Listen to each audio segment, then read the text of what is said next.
Bonjour à tous et bienvenue dans cette vidéo qui abordera la question du libre arbitre depuis la perspective de la neuroscience. Il est souvent naïvement proclamé que le libre arbitre n'existe pas et que la neurologie l'aurait démontré. Mais cela n'est pas du tout une conclusion rigoureuse. C'est en réalité une conjecture précipitée de l'expérience de l'IB et de ses dérivés qui, comme nous le verrons, n'ont jamais invalidé la foi en le libre arbitre. Avant de commencer, précisons qu'il ne s'agit pas de prouver ici que le libre arbitre existe, ni de renverser la charge de démontrer son existence. Il s'agit plutôt de réfuter l'idée qu'il existe une preuve neuroscientifique de son inexistence, car affirmer qu'il est une simple illusion et que toute décision est neurologiquement déterminée exige aussi une preuve. C'est pourquoi des scientifiques ont, par honnêteté intellectuelle, tenté de le prouver. Nous n'aborderons pas tous les débats sur la signification du libre arbitre ou les réflexions philosophiques qui peuvent en découler. Nous nous contenterons de parler du libre arbitre tel qu'il est présenté dans le catholicisme en ces mots.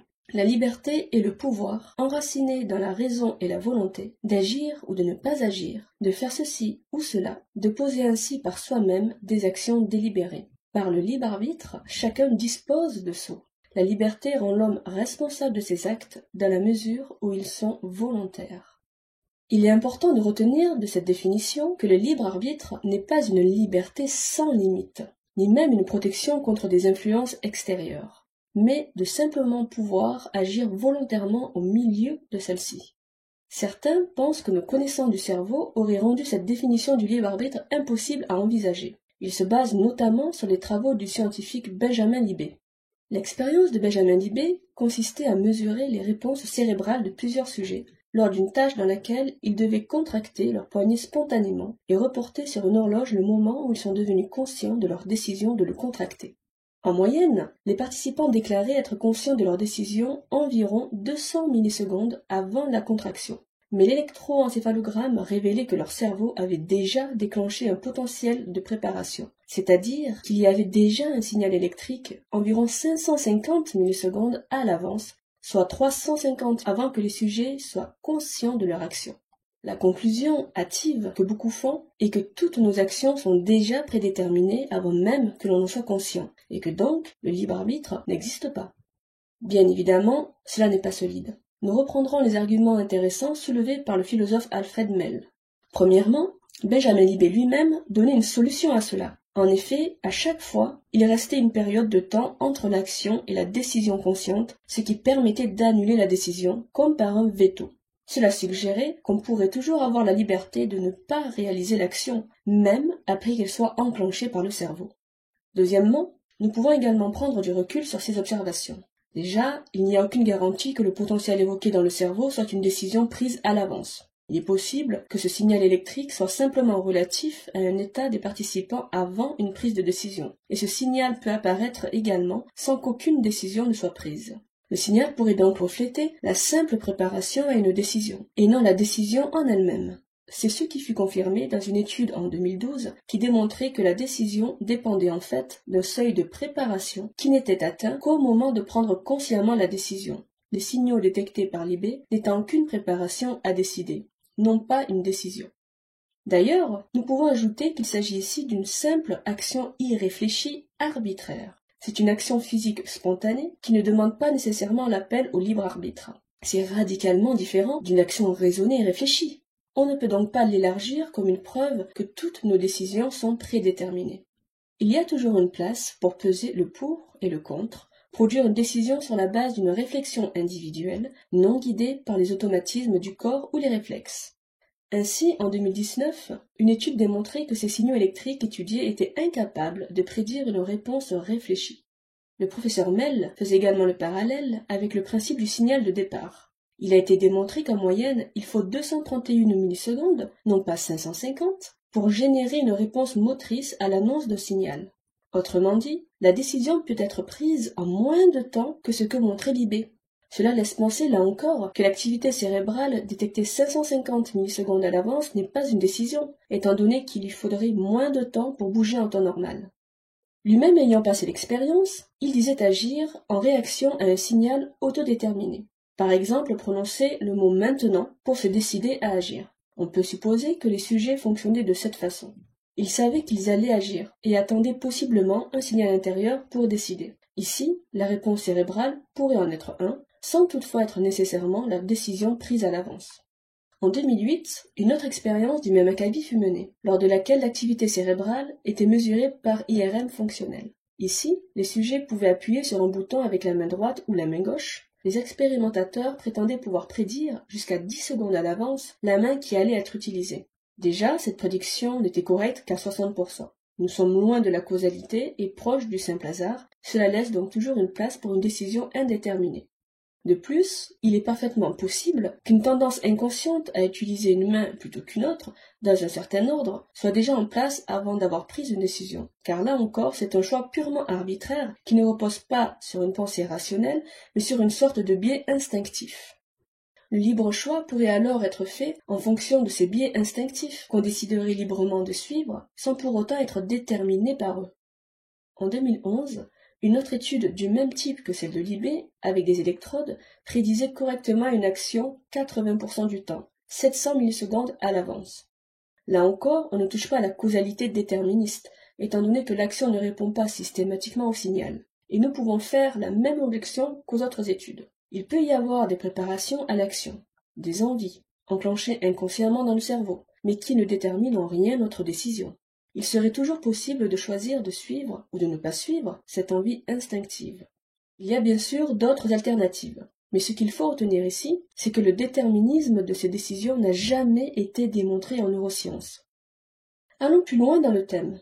Les déterministes supposent que l'ensemble de notre pensée est matériellement déterminé par des mécanismes neuronaux. Cela ne fait pas consensus. Par exemple, le neurologue John Eccles écrivait avec le renommé philosophe des sciences Karl Popper au sujet de la possibilité d'un dualisme. Ensemble, ils mirent au point la théorie du self-conscious mind, l'idée que la science n'est pas entièrement dépendante du cerveau et qu'elle interagirait avec lui par des mécanismes précis. Cela signifie que la pensée n'était pas entièrement déterminée par le cerveau, comme le penseraient les physicalistes. Cette théorie sert à résoudre de nombreuses problématiques et à proposer un modèle explicatif global de nos connaissances empiriques. Cela concerne l'unité du phénomène de la conscience, l'incapacité du parallélisme à prouver que les processus neuronaux constituent ensemble la conscience malgré leur immense disparité, le fait que la conscience est parfois en décalage avec les processus nerveux, ou l'expérience continuelle d'une possibilité d'agir sur notre propre cerveau. Bien sûr, cette vidéo n'est pas une retranscription des arguments présentés. Nous vous invitons à lire par vous-même leur œuvre afin d'en avoir une claire compréhension. Mais pourquoi la mentionner ? Eh bien, parce que l'argument du décalage entre la conscience et les processus nerveux vient aussi d'une expérience de Libé. Libé avait en effet observé, dans une expérience sur la perception d'un stimulus, un décalage entre le temps que prend le système nerveux pour transmettre une information tactile à la conscience et l'expérience consciente de cette même information. Il se trouve que dans certaines conditions, le stimulus était ressenti avant le temps nécessaire pour que l'information remonte au cerveau. Il proposait ainsi l'idée selon laquelle le cerveau était capable de déformer la perception du temps, de sorte à ce que l'on perçoive une sensation comme ressentie, avant même que l'on l'ait physiquement ressentie. Mais comme Eccles le souligne, cela soulève des problèmes plus profonds. En effet, si le circuit nerveux classique pour une perception sensorielle ne détermine pas la perception consciente en elle-même, alors il faudrait nécessairement un phénomène qui lui soit séparé. Eccles expliquait cela par le dualisme interactionniste. Dans une autre œuvre, Évolution et création de la conscience, il écrivait que ce dualisme pouvait être expliqué par la physique quantique, et que les matérialistes ne pouvaient pas se contenter d'expliquer les phénomènes conscients par un simple déterminisme neuronal. Il écrivait qu'à présent, il était tout à fait concevable que la pensée immatérielle puisse agir sur le matériel, sans enfreindre la loi de la thermodynamique. Il citait d'ailleurs à ce sujet le physicien Margenot, qui soutenait la possibilité que l'esprit soit en quelque sorte un champ immatériel de probabilité indéterministe. Même si cela ne fait pas office de démonstration expérimentale définitive, cela ouvre la possibilité à un libre arbitre. Le docteur Eccles pensait que cette conscience, que l'on peut appeler conscience quantique, agissait au niveau des synapses, lieux microscopiques dans lesquels se fait la transmission neuronale et par lequel toute action, perception ou pensée circulerait entre les neurones. Le moi conscient aurait accès au déclenchement des mécanismes synaptiques afin d'y susciter des changements moléculaires. Il écrivait en postface cette conclusion. Je maintiens que le mystère de l'homme est incroyablement diminué, à tort, par le réductionnisme scientifique et sa prétention matérialiste à rendre compte du monde de l'esprit en termes de simple activité neuronale. Une telle croyance ne peut être considérée que comme une superstition. Ce modèle de la conscience a depuis bien sûr été débattu, remodelé, mais la porte à un dualisme interactionniste est aujourd'hui bien plus ouverte aux scientifiques que ce que le profane peut penser. Pour rester rationnel, il faut se garder d'un sophisme qui consisterait à remettre en cause la fiabilité ou les qualifications des scientifiques, soit en tombant dans l'ad hominem, soit en exigeant arbitrairement des publications dans les revues avec le plus haut impact. Ce serait un biais de confirmation physicaliste qui consisterait à rejeter le crédit de quiconque s'opposerait à une vision matérialiste du monde, littéralement car on l'a prise pour un acquis. Dans les faits, la recherche a continué, et continue, à proposer des mécanismes possibles pour une conscience non déterminée par les neurones. Le professeur Libet s'est opposé lui-même à l'idée qu'il serait plus rationnel de présupposer que le libre arbitre n'existe pas, comme si c'était une position neutre. Il jugeait d'ailleurs que la position déterministe était plus problématique, car elle contredisait notre expérience phénoménologique a priori. Notre expérience nous indique que nous prenons consciemment des décisions. Affirmer que c'est une illusion fait appel à des hypothèses ad hoc qu'il faudrait démontrer, mais aucune preuve n'a été donnée.